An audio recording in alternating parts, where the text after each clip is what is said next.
Bom, já estou de máscara porque a gente está indo para o nosso bate-papo do dia. E, ó, se antes já éramos considerados uma sociedade sedentária, em época de pandemia, essa situação piorou. A quarentena nos colocou em um estado de espera e, consequentemente, reduzimos o ritmo de toda a nossa rotina, que está cada vez mais lenta.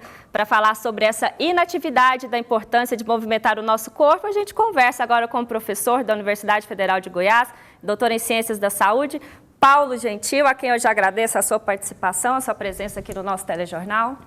Obrigado pelo convite. A gente que agradece. E se você tiver alguma dúvida sobre atividade física, questões de saúde, pode mandar no 3201-7700, porque a gente está aqui, ó, com um grande nome nacional e mundial da ciência do esporte. Então, aproveita essa oportunidade que a TVC está te passando.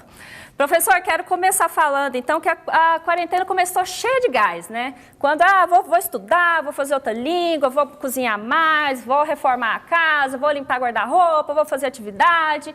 Os dias foram passando, 30, 60, a gente está caminhando aí para 90 dias. O pessoal foi ficando mais relaxado, não sei se relaxado, a preguiça foi chegando, viu que a vida não era daquele jeito. Consequentemente, as pessoas também pararam, reduziram a quantidade de atividade física que fazem. E aí?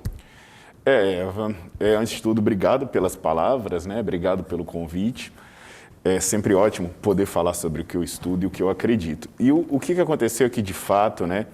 Você percebeu uma empolgação muito grande inicialmente das pessoas pensando em soluções para se manter ativas. Então a gente via nas redes sociais aquela...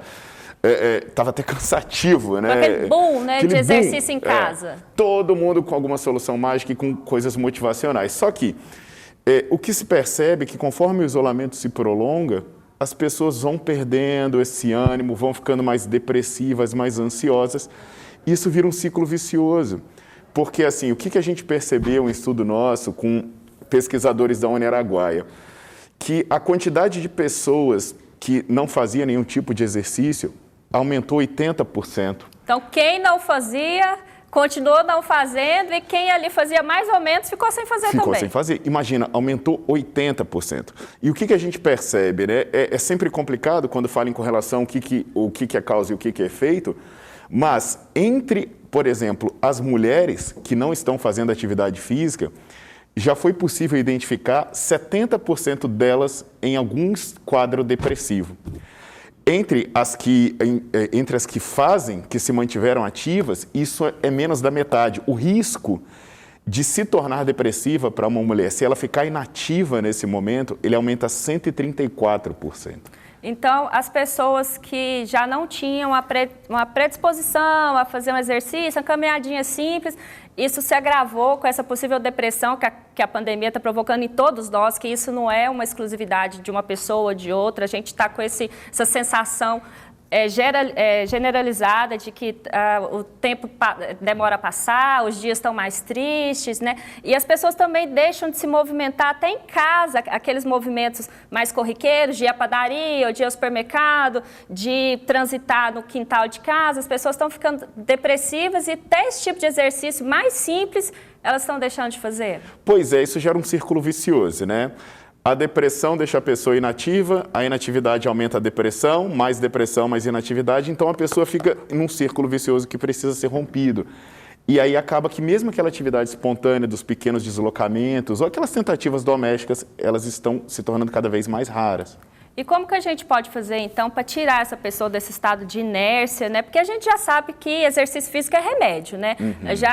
A gente sabe, eu principalmente acompanho a sua carreira já há algum tempo, eu sei que você luta para desmistificar a educação física como um fator de beleza e sim de saúde, né? Tanto que o senhor tem um estudo sobre idosos, né? Uhum. Com idosos lá na Universidade Federal de Goiás, mas eu quero falar sobre isso, né? Essa questão da atividade física como remédio para... além daqueles problemas que a gente já sabe, combate a diabetes, pressão alta, mas tem essa questão também da pessoa se manter ativa para não cair numa depressão, para não ter esses problemas psicológicos. Tem sim.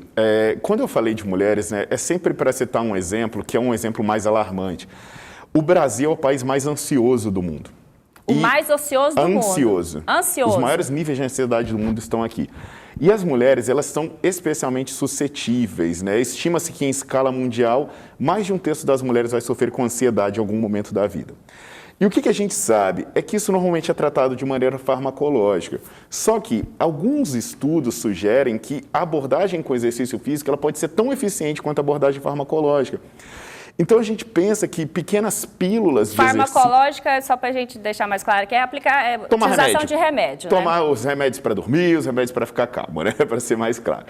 Por exemplo, tem um estudo que a gente fez, né, que o professor Cláudio Lira, da universidade, ele é o coordenador do estudo, é um estudo que um aluno meu também se desenvolveu, que a gente viu que dar doses de treinamento periódicas faz com que os níveis de ansiedade das mulheres caiam.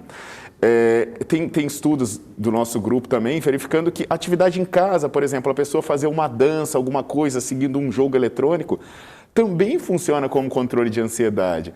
Então, é um aspecto que não é muito tangível, né, dos transtornos de humor, mas ele é altamente influenciado pelos níveis de atividade física. Só para falar assim, rapidamente, o risco de uma pessoa uma pessoa ativa se tornar depressiva, ele é 1/3 a menos do que uma pessoa inativa. E o que as pessoas, então, para a gente finalizar a nossa entrevista, como que elas podem se movimentar em casa, então, porque já que passou essa onda, esse sucesso todo de todo mundo querer se movimentar em casa, você falou aí de dançar, mas existem algumas atividades também, fazer um polichinelo, uma corridinha ali, fazer uns exercícios no solo, um abdominal, isso funciona? Pelo menos para, como diz as pessoas assim, para fazer o sangue circular mais rápido? Eva, perfeito. O que acontece hoje? A gente tem descoberto que o nosso músculo, ele não vê o que você está fazendo.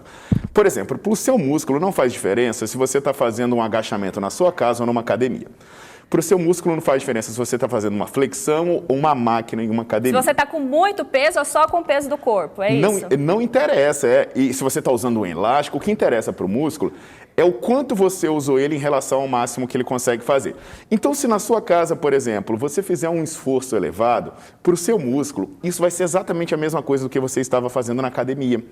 Então, a gente tem estudos com idosas, por exemplo, comparando idosas que usaram elásticos com idosas que usaram exercício de musculação. E o resultado foi justamente o mesmo. Eu publiquei nas minhas redes sociais recentemente estudos falando isso sobre pessoas jovens, inclusive treinadas, que elas podem ter o mesmo resultado fazendo em casa do que fazendo em uma academia. Não precisa desesperar, então, que as academias estão fechadas, pode continuar fazendo exercício em casa, então, que vai ter resultado, pelo menos para manter a saúde mental. E física, só que o que é importante as pessoas entenderem, né, Eva? Que isso precisa ser bem feito, porque o que aconteceu com as pessoas ficando em casa foi elas acharem que elas se tornaram automaticamente autossuficientes ou que podem seguir youtuber, blogueiro e por aí vai. Só que aí a coisa, além de não funcionar, pode ser perigosa. Então, nesse momento em que o recurso material é escasso, o acompanhamento profissional se torna ainda mais importante. Tá certo. Então, é importante procurar um acompanhamento para fazer adaptação para a realidade. Tá certo. Infelizmente, nosso tempo já está estouradíssimo, mas eu agradeço a participação do professor Paulo Gentil aqui com a gente, tirando essas dúvidas, e te aguardo uma próxima oportunidade. Muito obrigada. Muito obrigado. Conte sempre comigo.